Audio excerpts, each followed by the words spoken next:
bem-vindos a mais um conteúdo aqui do nosso canal. Hoje falando sobre dois fundos imobiliários, o primeiro CPTS11 e o segundo CRI11, dois fundos imobiliários que soltaram aí excelentes notícias para o mercado de investimentos, certo? O primeiro caso é o CPTS, um dos fundos de papéis mais comentados, mais conhecido, principalmente nesse momento onde a Selic ela vem andando de lado, ou seja, nós não temos aí perspectiva de queda, mas também nós não temos de subida. O CPTS acabou soltando o seu relatório gerencial, ou seja, informando para o seu cotista quanto que ele vai pagar. E quando nós olhamos aqui, o dividendo ele caiu pela terceira vez consecutiva. O dividendo, ou seja, o provento, ele cai pela terceira vez consecutiva. E isso se deve a uma coisinha chamada de compromissado, certo? Você que é cotista do CPTS, que nem eu também sou cotista do CPTS, todos os meses você precisa baixar o relatório gerencial e olhar este gráfico aqui da compromissada. O que é isso? No período da pandemia, quando a Selic estava na casa de 2 a 3%, o CPTS11 acabou pegando aí várias compromissadas, ou seja, gerando várias compromissadas no intuito de se alavancar, ou seja, levar mais rendimento para o bolso do seu cotista. Entretanto, quando houve a flexibilização da pandemia, ou seja, as pessoas começaram a ser liberadas para ir para o shopping, para o comércio começar a funcionar normalmente, a inflação ela disparou. E para segurar essa inflação, a Selic saiu de 3 e foi para 13,75. Como o CPTS ele tem uma dívida amarrada ao CDI, que isso é errado, geralmente você tem que fazer dívidas indexadas ao IPCA, não, ele fez ao CDI, isso acabou comendo todo o rendimento da carteira de CRI.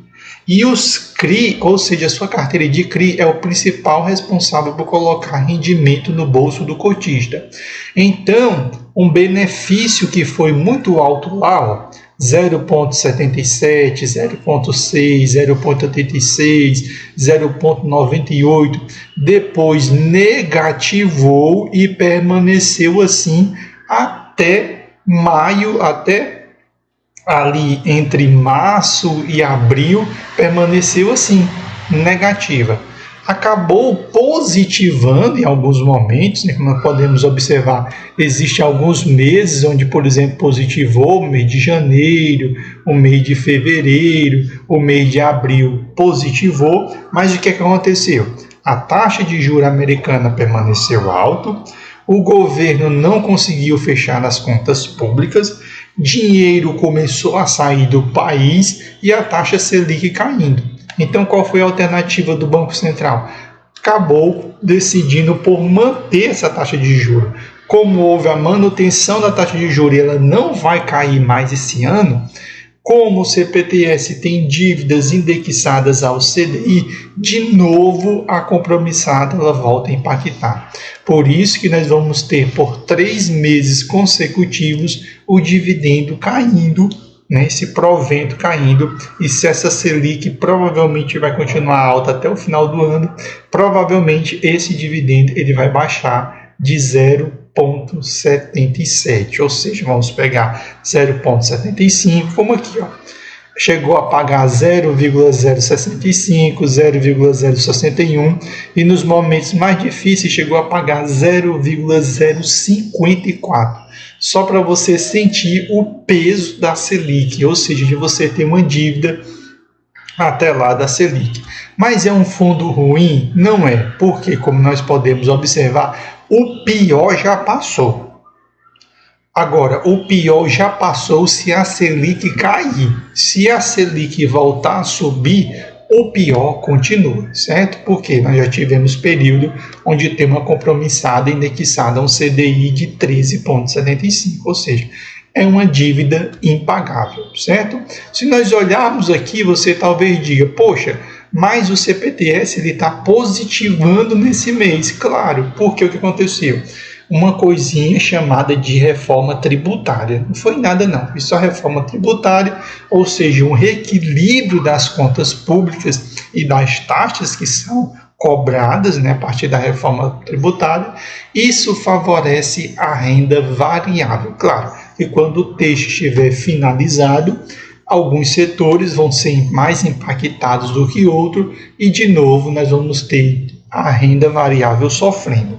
Mas como existe uma perspectiva de reforma tributária, toda a renda variável é beneficiada, porque existe um reequilíbrio, uma perspectiva de reequilíbrio das contas públicas e também um cenário de reequilíbrio das empresas, porque agora elas vão ter noção do que elas devem pagar ou não, do que essa confusão que é hoje, certo? Então, ele vem pagando dividendo até bom, de 11,54%, está muito distante da sua cotação máxima, que é R$ 8,89. Você consegue comprar com desconto de 7%, porque o seu preço sobre o valor patrimonial está 0,93%. Tem 14 milhões em caixa, que isso não é nada para fundos que têm um valor patrimonial acima de 1 bilhão, 14 milhões não é nada.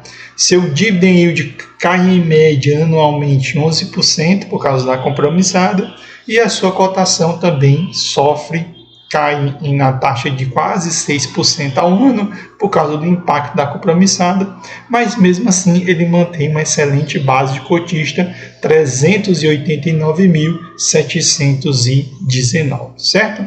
O segundo fundo imobiliário é o CLIN 11, ele é um fundo que não completou ainda nenhum ano que ele existe, né? Na verdade já está próximo de completar um ano, se encontra muito próximo da sua cotação máxima, seu dividend yield é de 9,51, mas você não deve olhar para esse dividend yield, ele vem se valorizando nos últimos 12 meses 1,61 e só nesse mês 0,74, certo?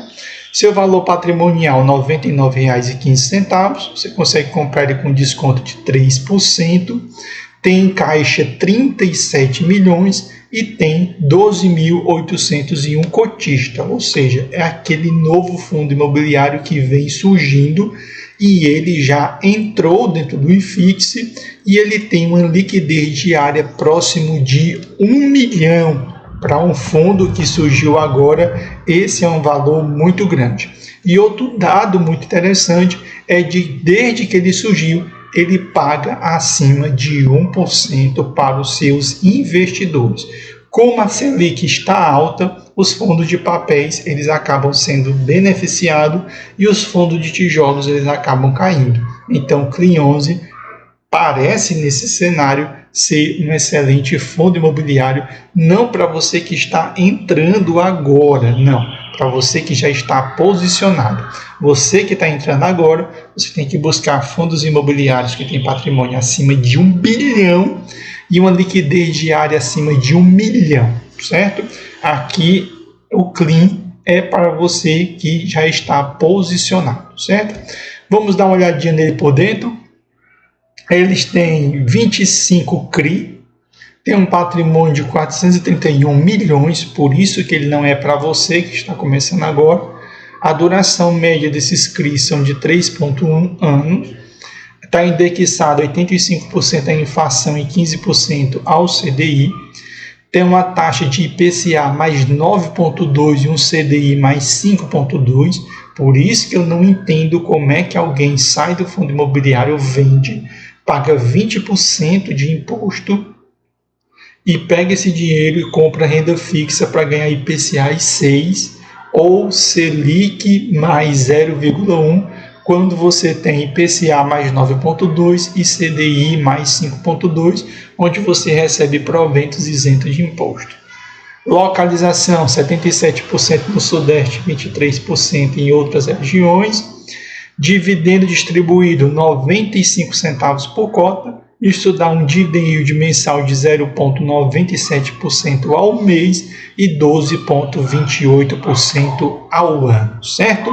Então essas são as principais notícias dos fundos imobiliários para você. Você que não é seguidor do nosso canal, segue o nosso canal, comenta, curte, deixa sua pergunta, como também faça sugestões para nós melhorarmos o conteúdo. Valeu e até o próximo vídeo aqui do canal.